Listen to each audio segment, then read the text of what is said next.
êtes intervenu, votre conférence, sur la sécurité des accès aux données sensibles. Pourquoi ce thème? C'est le thème important en ce moment? C'est un thème qui se justifie d'autant plus qu'il y a une volonté d'externaliser. Donc à partir du moment où on commence à externaliser les données qui sont sensibles, se pose la question de la sécurité qui jusqu'alors était gérée en interne de l'entreprise. À partir du moment où on va l'externaliser, ça veut dire qu'on met en place des aspects contractuels qui permettent de s'assurer que l'entreprise en face met en place les contrôles et les procédures qui respectent le niveau de sécurité qu'on attend.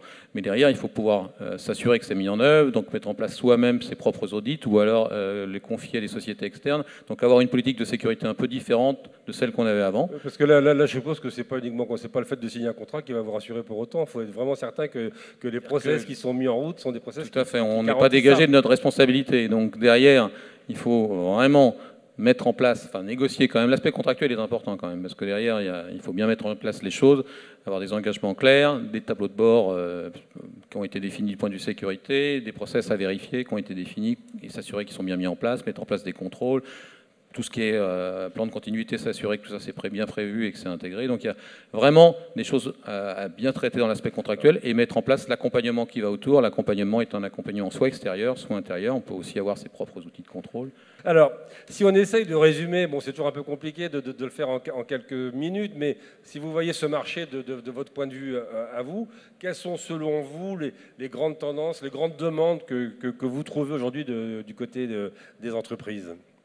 On a des demandes en termes de solutions techniques, telles qu'on en évoque ici, notamment sur les aspects mobilité.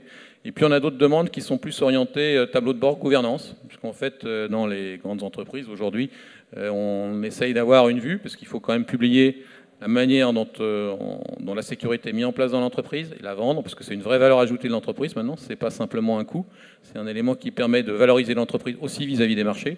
Donc on respecte bien la norme, voilà comment on l'applique, comment on la suit, voilà le niveau de tableau de bord qu'on met en place, avec différents niveaux suivant les interlocuteurs qu'on a en face de nous, jusqu'à la direction générale. On regarde un peu vers l'avenir, on a déjà vu qu'il fallait trouver des solutions à ce problème des devices.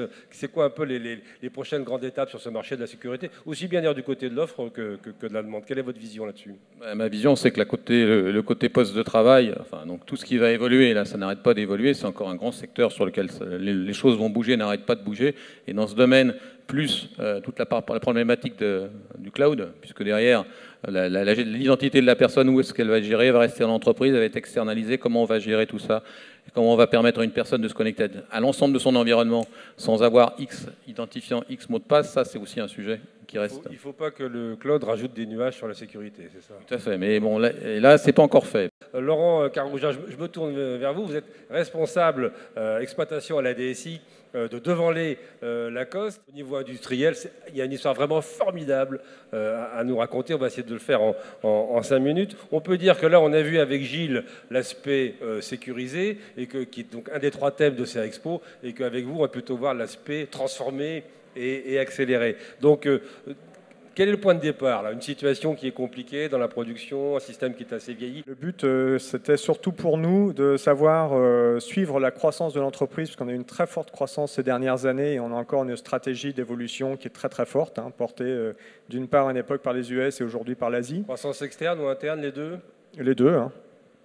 Et donc, derrière nous, l'informatique, on doit suivre et on ne doit surtout pas être un frein à l'évolution de l'entreprise, c'est clair. Le milieu du textile, c'est quand même un marché qui est compliqué, qui n'est pas évident.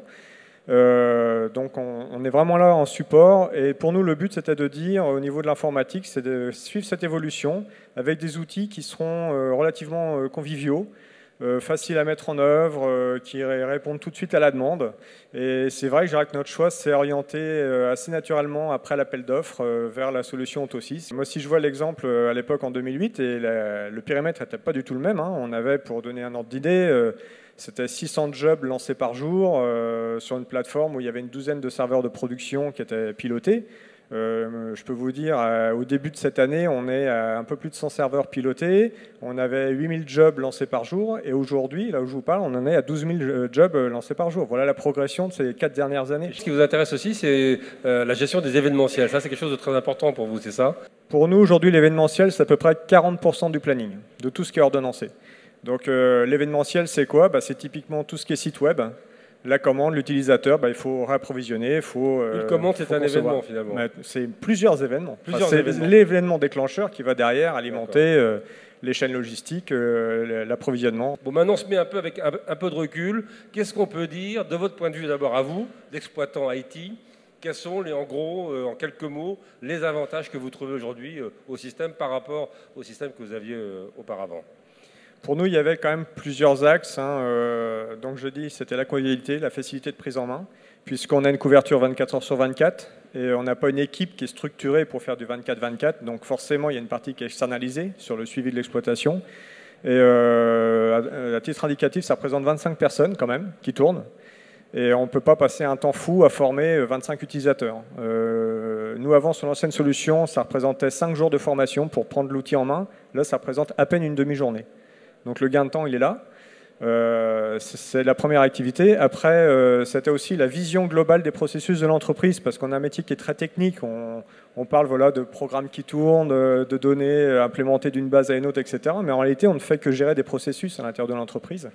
Et là, avec l'outil, on a vraiment bien la visibilité. Et c'est notre force. On est un service transversal, et je peux vous dire que je vois bien les données qui transitent à travers l'entreprise et l'intérêt de ces processus. Et puis, enfin, surtout pour nous, c'était la fiabilité. Et la fiabilité, ça se fait de plusieurs façons. La première, effectivement, la fiabilité du produit lui-même, la plateforme sur laquelle il repose, et surtout la qualité du support. Maintenant, si j'étais le directeur général de Venlay Lacoste et que j'écoute un peu tout ce que vous me racontez, bon, je comprends à peu près parce que vous parlez bien et c'est tant mieux, mais essayez de m'expliquer maintenant, du point de vue de l'entreprise, quels sont les avantages que vous pensez pouvoir donner aujourd'hui à ce système? Est-ce que je produis plus vite, moins cher? Est-ce que je livre mieux? Quels sont un peu les avantages maintenant business de ce système selon vous? Alors, l'avantage du business, effectivement, c'est d'abord d'automatiser l'ensemble des process. Si je dis, il y a 4 ans en arrière, on en lançait 600 jobs par jour et qu'aujourd'hui, on en lance 12 000, on ne fait pas ça pour se faire plaisir, clairement. C'est vraiment lié, d'une part, à l'activité et aux besoins du système d'information au cœur même de l'entreprise. Donc, oui, effectivement, l'ensemble des données qui transitent typiquement dans l'entrepôt logistique, où là, on va parler matière, produit, l'ensemble de ces données sont entièrement automatisées derrière et entièrement en événementiel. Donc, et cette mise en place aujourd'hui nous donne un gain de temps. Typiquement, le e-commerce, on en parlait il y a 2 minutes. L'implémentation de l'e-commerce au niveau IT, en ordonnancement dans l'exploitation, ça a été une journée de travail.